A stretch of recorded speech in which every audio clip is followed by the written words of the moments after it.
പോകുന്നവർക്കെല്ലാം വഴിയെ പോകുന്നവർക്കെല്ലാം വിളപ്പുറത്തത് നൽകണം.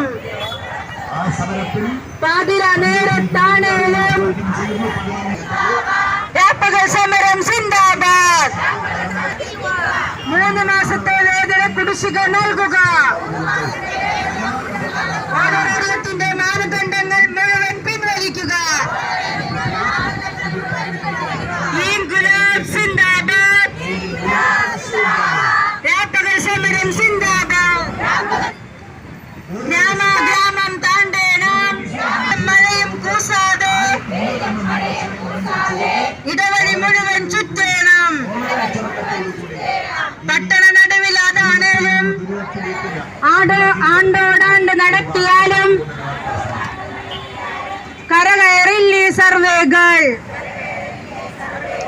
ശൈലി ആപ്പൊന്നൊന്നുണ്ട്, ഉറപ്പ് വാങ്ങുന്ന പാണ്. ശൈലി ഒന്ന് കഴിഞ്ഞപ്പോൾ അതാ വരുന്നു 2ാം ശൈലി.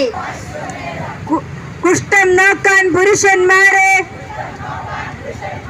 തേടിക്കണ്ടുപിടിക്കണം. അങ്ങനെ സർവേകൾ. ഇൻകുലാബ് സിന്ദാബാദ്. വ്യാപക സമരം സിന്ദാബാദ്.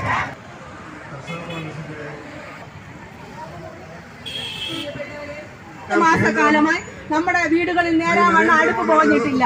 നമ്മുടെ മക്കൾക്ക് നേരാവണ്ണം ആഹാരം കൊടുക്കാൻ പറ്റുന്നില്ല. ജോലിയായ അച്ഛനും അമ്മയ്ക്കും സമയത്തും കാലത്ത് മരുന്ന് വാങ്ങാൻ പറ്റുന്നില്ല. എന്തുകൊണ്ട്? എല്ലാവിധ ജോലി ഭാരങ്ങളും ആശാവർക്കർമാരുടെ തലയിൽ അടിച്ചേൽപ്പിച്ചിട്ട് ഞങ്ങളൊന്നും അറിഞ്ഞില്ല എന്ന് മട്ടിൽ നടക്കുന്ന ഒരു ആരോഗ്യമന്ത്രിയും ഒന്നും കണ്ടില്ല കേട്ടില്ല എന്ന് പൊട്ടനെ പോലെ അഭിനയിക്കുന്ന ഒരു കേരള അഭിനവ മുഖ്യമന്ത്രിയുടെ മുമ്പിലാണ് നമ്മൾ ഇരിക്കുന്നത്.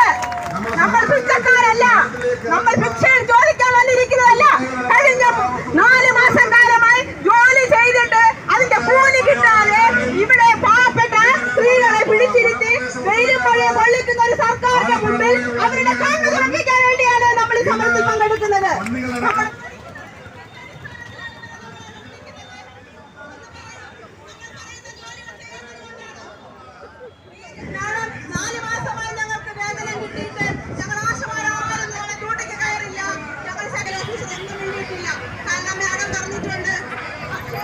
അടിക്കടി നമ്മൾ അടിച്ചേൽപ്പിക്കുന്ന ജോലി ഭാരം നമുക്ക് സഹിക്കാൻ പറ്റുന്നതല്ല.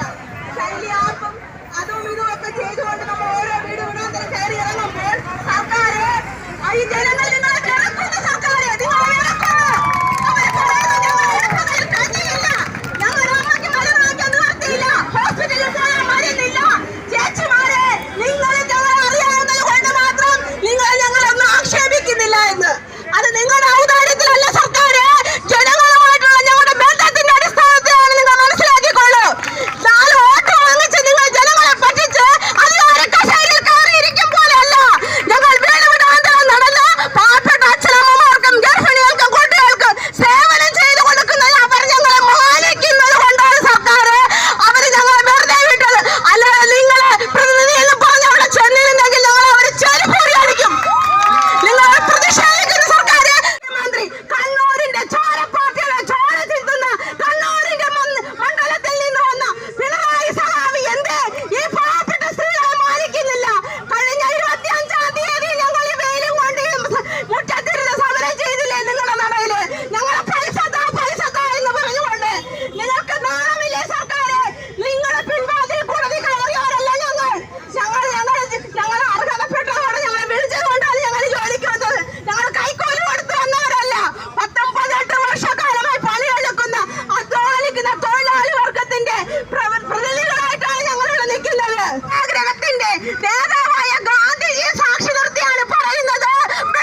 നമ്മൾ ഓരോ ബാഗും എടുത്ത് ഡയറിയും എടുത്ത് അതിനുള്ള മണ്ണിന്റെ വീരപുത്രിമാരും ഈ സമരത്തിൽ പങ്കെടുത്ത് ജയിച്ചിട്ട് ഇവിടെ നിന്ന് പോവുകയുള്ളൂ.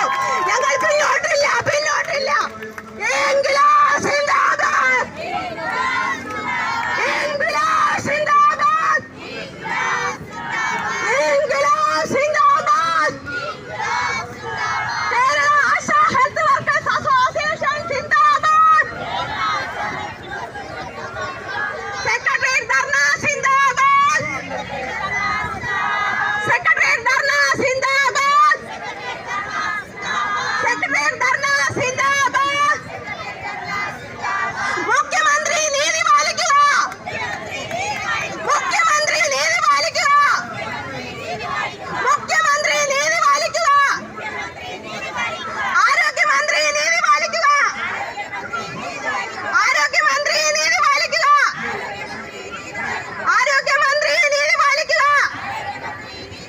ബഹുമാനപ്പെട്ട ആരോഗ്യമന്ത്രി ശ്രീമതി വീണ ജോർജ്, നിങ്ങൾ നിയമസഭയിൽ പ്രസ്താവിച്ചില്ലേ, പ്രതിപക്ഷത്തിന്റെ വായടപ്പിച്ചുകൊണ്ട് സംസാരിച്ചില്ലേ, ഈ ഭരണകൂടത്തിന് ഒരു കപ്പിത്താനുണ്ട്, ഈ കപ്പൽ മുങ്ങില്ല എന്ന്.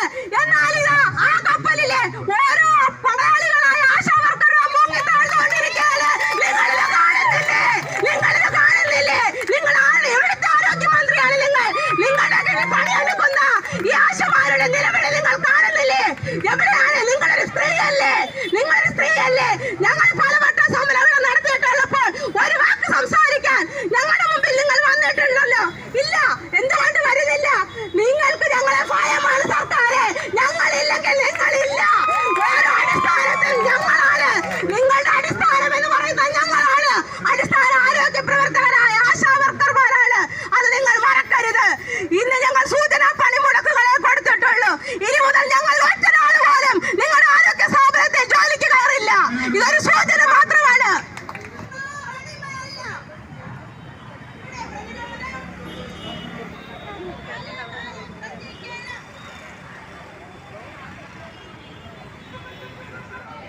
ഇത്തരത്തിലുള്ള പ്രയാസമുണ്ടായിട്ട് ഒരു ഘട്ടത്തിൽ പോലും വന്ന് ജനങ്ങൾക്ക് വേണ്ടി ഒന്ന് സംസാരിക്കാൻ തയ്യാറാകുന്ന മുഖ്യമന്ത്രി ഇന്ന് കേരളം ഭരിക്കുമ്പോൾ നമുക്കത് കണ്ടത് ഇരിക്കാൻ കഴിയില്ല.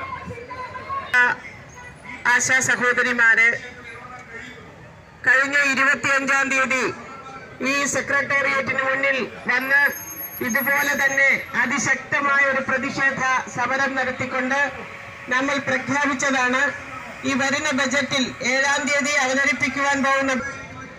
ഇവിടെ നമ്മുടെ സഹോദരി സൂചിപ്പിച്ചതുപോലെ ഇടതുപക്ഷമെന്ന അവകാശത്തിന് മുന്നിൽ വന്ന് ഇരിക്കുന്നത്. ഇത് പരിഗണിക്കുവാൻ സർക്കാർ തയ്യാറാകണമെന്ന് അഭ്യർത്ഥിച്ചുകൊണ്ടാണ്.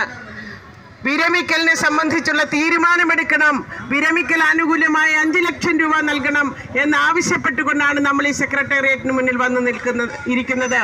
പ്രിയമുള്ളവരുടെ നമ്മുടെ സമര പരിപാടി ഇവിടെ വളരെ നേരത്തെ തന്നെ എത്തിച്ചേർന്ന നിരവധി ആശാ സഹോദരിമാരുണ്ട്.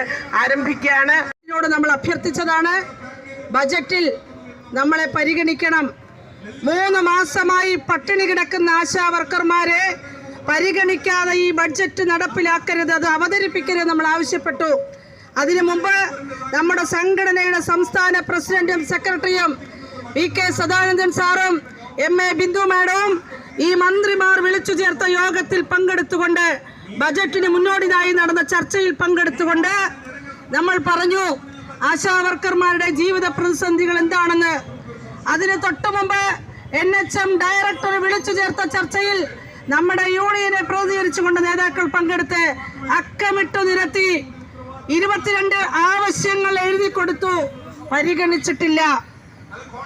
അപ്പോൾ ഇവിടെ പാവപ്പെട്ട ആളുകളെ, ഇവിടെ പണിയെടുക്കുന്ന ആളുകളെ, ഈ ആരോഗ്യ രംഗത്ത് ലോകത്ത് നമ്പർ 1 എന്ന് കോവിഡ് സമയത്ത് അവിടെ ലോകാരോഗ്യ സംഘടന പറഞ്ഞെങ്കിൽ അത് ലഭിച്ചത് ആശാവർക്കർമാർ നടത്തിയ പണിയാണ്, പ്രവർത്തനമാണ്. ഇവിടെ ശാലിനി പറഞ്ഞു അർദ്ധരാത്രി വിളിക്കും, കോവിഡ് പോസിറ്റീവ് ഗൾഫിൽ നിന്ന് വന്നു, അയാളുടെ റൂട്ട് മാപ്പ് എടുക്കണം, അയാളെ കൊണ്ട് ക്വാറന്റൈനിൽ ഇരുത്തണം, അദ്ദേഹത്തിന് മരുന്ന് കൊടുക്കണം, അദ്ദേഹം പോയ വഴികളിലെല്ലാം പോകണം. ചെയ്തത് മറ്റാരുമല്ല, പോലീസ് വിളിക്കും, മറ്റ് മന്ത്രിമാർ വിളിക്കും, MLA വിളിക്കും, അങ്ങനെ തുടങ്ങി. എന്താ മുഖ്യമന്ത്രി പറഞ്ഞത്? കോവിഡ് സമയത്ത് തെരുവിൽ കിടക്കുന്ന പട്ടികൾക്ക് പോലെ ഭക്ഷണം കൊടുക്കണമെന്ന് പറഞ്ഞു. കൊള്ളാം, നല്ല കാര്യം. ആശാവർക്കർമാർക്ക് ഭക്ഷണമുണ്ടോ എന്ന് ഒരു മന്ത്രിയും ചോദിച്ചില്ല, ഇന്നും ചോദിക്കുന്നില്ല. 3 മാസമായി പട്ടിണിയിലാണ്. കുഞ്ഞുങ്ങൾ എങ്ങനെ കഴിയുന്നു ചോദിക്കുന്നുണ്ടോ? ചോദിക്കുന്നില്ല. പ്രായം ചെന്ന മാതാപിതാക്കൾക്ക് മരുന്ന് വാങ്ങാൻ പൈസമില്ല. എന്നിട്ട് പറയുന്നു ഇവിടെ ഇരിക്കുന്ന ആശാവർക്കർമാരെ അവരവരുടെ PHSകളിൽ വിളിക്കുന്നു, ഇന്ന് ഉച്ചയ്ക്ക് റിപ്പോർട്ട് തരണം, നിങ്ങൾ ഫീൽഡിൽ പോകണം. വണ്ടിക്കൂലിയില്ല. ആ സെന്ററുകളിലെ ആരോഗ്യ വകുപ്പിന്റെ വണ്ടിയിൽ ആശാവർക്കർമാരെ കയറ്റുക പോലുമില്ല. നമ്മൾ ഓർക്കണം, നമ്മുടെ നികുതിപ്പണം കൊണ്ട് വാങ്ങിയിട്ടിരിക്കുന്ന ആരോഗ്യ വകുപ്പിന്റെ വണ്ടികളിൽ കയറ്റി ഈ വണ്ടിക്കൂലിയില്ലാത്ത ആശമാരെ കൊണ്ട് ഫീൽഡിൽ ഇറക്കുമോ? ഇല്ല. ഫീൽഡ് വർക്ക് കഴിഞ്ഞാൽ അവരെ വീട്ടിൽ കൊണ്ടുപോകുമോ? ഇല്ല. അപ്പോൾ പിന്നെ എന്ത് നേട്ടമാണുള്ളത്? എന്തിനാണ് ഈ പ്രവർത്തിക്കുന്നത്? ശമ്പളം ചോദിക്കുമ്പോൾ പറയുന്നു നിങ്ങൾ സന്നദ്ധ പ്രവർത്തകരാണ്. സന്നദ്ധ പ്രവർത്തനം എന്ന് പറഞ്ഞാൽ എനിക്ക് തോന്നുമ്പോ ഇഷ്ടമുള്ളത് ചെയ്യുന്നതാണ് സന്നദ്ധ പ്രവർത്തനം. എന്നെ ആർക്കും നിർബന്ധിക്കാൻ പറ്റില്ല, ചെയ്തില്ലെങ്കിൽ നടപടിയെടുക്കാൻ പറ്റില്ല. അപ്പോൾ പണിയെടുക്കുമ്പോൾ നിർബന്ധ പ്രവർത്തനവും വേതനം ചോദിക്കുമ്പോൾ സന്നദ്ധ പ്രവർത്തനവുമാണ്. ഈ പണി ഞങ്ങൾ അവസാനിപ്പിച്ചിരിക്കുന്നു. അത് പ്രഖ്യാപിക്കാനാണ് ഇവിടെ വന്നിരിക്കുന്നത്.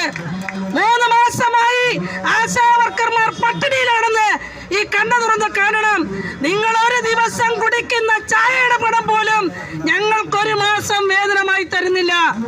നിങ്ങളുടെ കാലിത്തൊഴുത്തിന് മുടക്കുന്ന പണം പോലും ഞങ്ങളുടെ ആളുകൾക്ക് എല്ലാവർക്കുമായി നിങ്ങൾ തരുന്നില്ല. അതുകൊണ്ട് പണം ഖജനാവിലില്ല, ശരി തന്നെ. അത് ഈ രാജ്യത്തെ ആശാപ്രവർത്തകർക്ക് കൊടുത്തതുകൊണ്ടല്ല, നിങ്ങൾ ധൂർത്തടിക്കുന്നത് കൊണ്ടാണെന്ന് പറയാൻ ഞങ്ങൾ ആഗ്രഹിക്കുന്നു. നിങ്ങളുടെ ധൂർത്ത് അത് നിങ്ങളുടെ പോക്കറ്റിൽ നിർത്തി ചെയ്താൽ മതി. ഈ ഖജനാവ് കൊള്ളയടിച്ചിട്ട് ആശാവർക്കർമാരുടെ പിച്ചച്ചട്ടിയിൽ കൈയിട്ട് നിങ്ങൾ ഇനിമേൽ ധൂർത്തടിക്കണ്ട. നമ്മളെ പറ്റിക്കുമല്ലേ? എന്താണ് പണം അനുവദിച്ചു എന്നൊരു ഓർഡർ നമ്മുടെയൊക്കെ ഗ്രൂപ്പുകളിൽ വരും. സർക്കാർ 3 മാസത്തെ പണം അഡ്വാൻസ് ആയി അനുവദിച്ചിരിക്കുന്നു. NHM ചെല്ലുമ്പോ പണമില്ല. അവര് പറയുന്നു നിങ്ങളെയും പറ്റിക്കുന്നു ഞങ്ങളെയും പറ്റിക്കുന്നു. പേപ്പറിൽ ഓർഡർ മാത്രം, കടലാസു മാത്രം. 1 രൂപ NHMന്റെ അക്കൗണ്ടിൽ കൊടുക്കാതെ ആളെ പറ്റിക്കുന്ന പണി. ഇനി ആ പറ്റിപ്പ് നടക്കില്ല. കേരളത്തിലെ ആശാവർക്കർമാർ കാര്യങ്ങൾ മനസ്സിലാക്കിക്കൊണ്ടിരിക്കുകയാണ്. കറണ്ട് ബില്ല്, കറണ്ട് ചാർജ്, അതിന്റെ ഫ്യൂസ് വരാൻ വന്നാൽ കൊടുക്കാൻ ഞങ്ങളുടെ കയ്യിൽ പണമില്ല.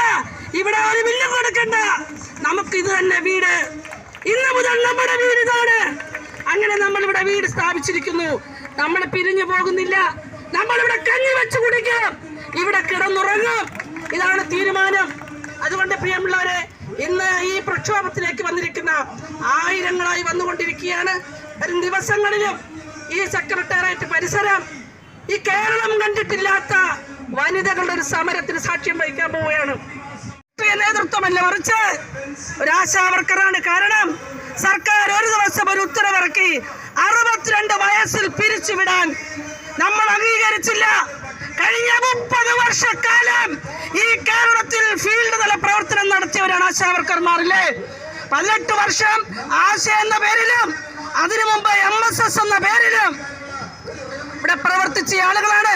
അങ്ങനെ 28, 30, 35 വർഷം നമ്മുടെ ഈ തെരുവോരങ്ങളിൽ പ്രവർത്തിച്ച് ജീവിച്ച് അവർ പണിയെടുത്ത് മരിച്ചു വീഴാൻ തുടങ്ങുമ്പോൾ പറയുന്നു നിങ്ങൾക്ക് 62 പിരിഞ്ഞു പൊക്കോണം, നിങ്ങൾ പിരിഞ്ഞു പോകണമെന്ന് ആവശ്യപ്പെട്ടിരിക്കുക. അങ്ങനെ നമ്മൾ പിരിഞ്ഞു പോകില്ല. പിരിഞ്ഞു പോകുമ്പോൾ 5 ലക്ഷം രൂപ നമുക്ക് വിരമിക്കൽ ആനുകൂല്യം തരണം. കേൾക്കുമ്പോൾ ചിലർക്ക് 5 ലക്ഷം വലിയ തുകയായി തോന്നും. ഒന്നുമില്ല. ഒരാശുപത്രിയിൽ കയറിയാൽ തീരാവുന്നതേ ഉള്ളൂ 5 ലക്ഷം. ഒരസുഖം വന്നാൽ തീരാവുന്നതേ ഉള്ളൂ 5 ലക്ഷം. ഒരു വലിയ തുകയല്ല. നമുക്ക് പെൻഷൻ വേണം, നമുക്ക് ESI ആനുകൂല്യം വേണം, മറ്റ് ബെനിഫിറ്റുകൾ വേണം. ഇതിനൊക്കെ വേണ്ടിയിട്ടാണ് നമ്മൾ പ്രവർത്തിക്കുന്നത്. ഞാൻ അതിലേക്ക് കടക്കുന്നില്ല. അങ്ങനെ 62 വയസ്സിൽ പിരിച്ചുവിടാൻ തീരുമാനിച്ചിരിക്കുമ്പോൾ വിരമിക്കൽ ആനുകൂല്യം വാങ്ങാതെ ഞങ്ങൾ പിരിഞ്ഞു പോകില്ലെന്ന് പ്രഖ്യാപിച്ചിരിക്കുന്ന ഈ പ്രക്ഷോഭത്തിന് അതിനെ ഉദ്ഘാടനം ചെയ്യുന്നത് പത്തനംതിട്ട ജില്ലയിലെ അവിടുത്തെ ആശാപ്രവർത്തകരെ സംഘടിപ്പിച്ചുകൊണ്ട് അത്യുജ്വല പ്രക്ഷോഭത്തിന് നേതൃത്വം കൊടുത്തുകൊണ്ടിരിക്കുന്ന വ്യക്തിയാണ് ശ്രീമതി ലളിതമ്മ ജോയി എന്ന ആശാവർക്കറാണ് ഈ ഇന്നത്തെ ധർണ രാപ്പകൽ സമരം ഉദ്ഘാടനം ചെയ്യുന്നത്. ഈ സമരം ഉദ്ഘാടനം ചെയ്യുവാൻ ഇത്രയും യോഗ്യയായിട്ട് മറ്റാരുമില്ലെന്ന് പറഞ്ഞുകൊണ്ട് അവരെ വളരെ സന്തോഷപൂർവ്വം ഞാൻ സ്വാഗതം ചെയ്യുന്നു. രാപ്പകൽ സമരം ഉദ്ഘാടനം ചെയ്യുന്നത് 62 വയസ്സ് പൂർത്തിയായ പത്തനംതിട്ടയിൽ നിന്നുള്ള നമ്മുടെ ലളിത ചേച്ചിയാണ് ലളിതമ്മ ജോയി. ശ്രീമതി ലളിതമ്മ ജോയിയെ ഏറെ ആദരവോടെ ഈ പ്രതിഷേധ പരിപാടി രാപ്പകൽ സമരം ഉദ്ഘാടനം ചെയ്യുന്നതിനായി ക്ഷണിച്ചോളൂ. പ്രിയമുള്ള ആശാ സഹോദരിമാരെ, നമ്മൾ ഇന്ന് എന്തിനാണ് ഇവിടെ വന്നിരിക്കുന്നത് എല്ലാവർക്കും അറിയാവുന്നതല്ലോ. നമുക്ക് മുൻപേ സംസാരിച്ചവരെല്ലാം നമ്മളോട് പറഞ്ഞിട്ടുമുണ്ട്. നമ്മളുടെ കർത്തവ്യം എന്താണെന്ന് വെച്ചാൽ നമ്മൾ വിരമിക്കൽ ആനുകൂല്യങ്ങൾ വാങ്ങിച്ചുകൊണ്ട് മാത്രമാണ് നമ്മൾ ഈ സമരം ഇവിടുന്ന് നമ്മൾ അവസാനിപ്പിക്കുകയുള്ളൂ. കാരണം നമുക്ക് പ്രായപരിധി ഒരു 62 വയസ്സ് നിശ്ചയിച്ചിരിക്കുന്നത്. എനിക്കിപ്പോൾ 62 വയസ്സായി. നല്ല സമയങ്ങളിലല്ലേ ഒക്കെയും നമ്മൾ ഫീൽഡുകളിൽ പണിയെടുത്തു. ഇനിയും വേണേയും 10 വർഷം കൂടെ നമുക്ക് നീണ്ടു പോകാം. അതിനും ആരോഗ്യമുണ്ട്, അതിന് കുഴപ്പമൊന്നുമില്ല. പക്ഷെങ്കിൽ ഇവരൊരു തീരുമാനം എടുക്കട്ടെ, സർക്കാർ ഒരു തീരുമാനം എടുക്കട്ടെ. ഞങ്ങൾ 62 വയസ്സിൽ ഞങ്ങളെ പിരിച്ച് വലിയ കൂടുതലൊന്നും ആയിട്ട് നമുക്ക് ആർക്കും തോന്നുന്നുണ്ടോ? ഇല്ല. അപ്പോൾ ഈ 5 ലക്ഷം രൂപ നമ്മൾ അതെങ്കിലും വാങ്ങിച്ചുകൊണ്ട് ഇനിയും നമുക്ക് ജീവിതത്തിൽ ഭാരങ്ങൾ മാത്രമേ ഉള്ളൂ.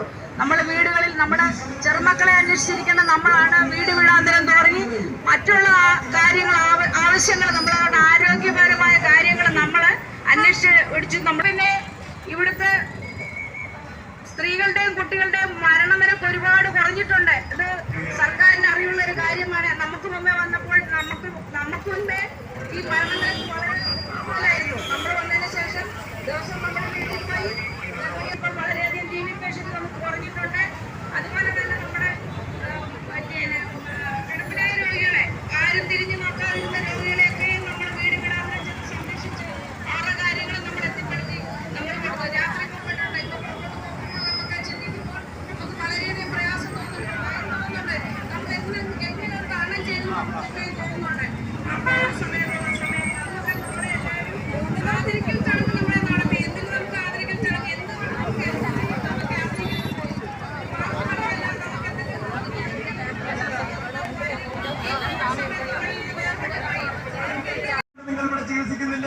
ഇവിടെ ചികിത്സിച്ചാൽ എന്റെ ജീവിതം അപകടത്തിലാകും. ഞാൻ സൂചിപ്പിച്ചത് ആശുപത്രികളിൽ മരുന്നില്ല, കൃത്യമായി എല്ലാം മുടങ്ങി കിടക്കുകയാണ്.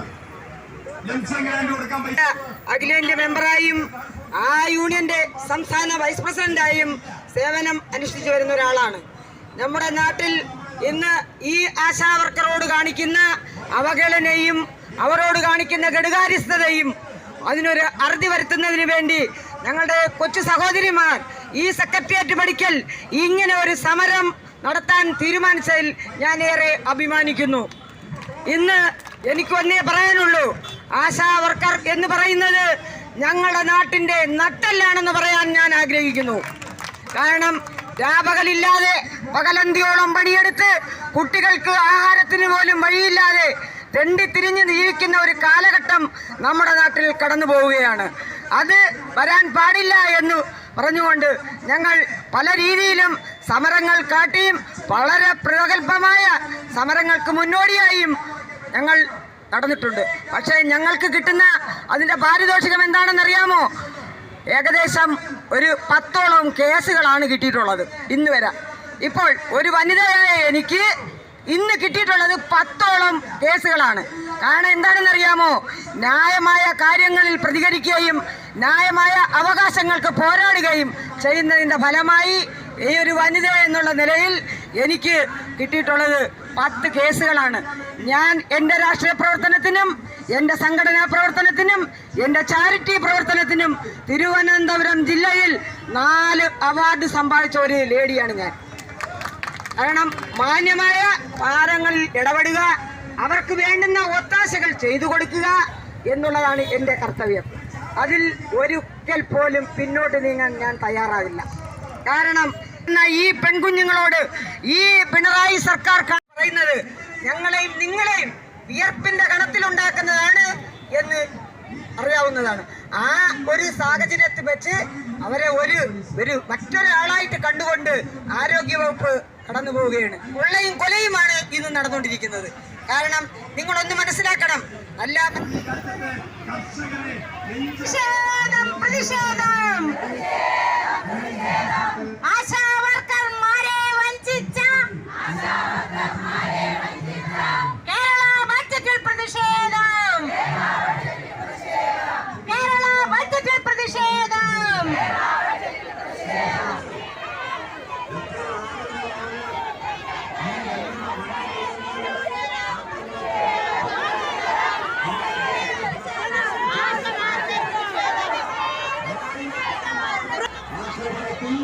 ഈ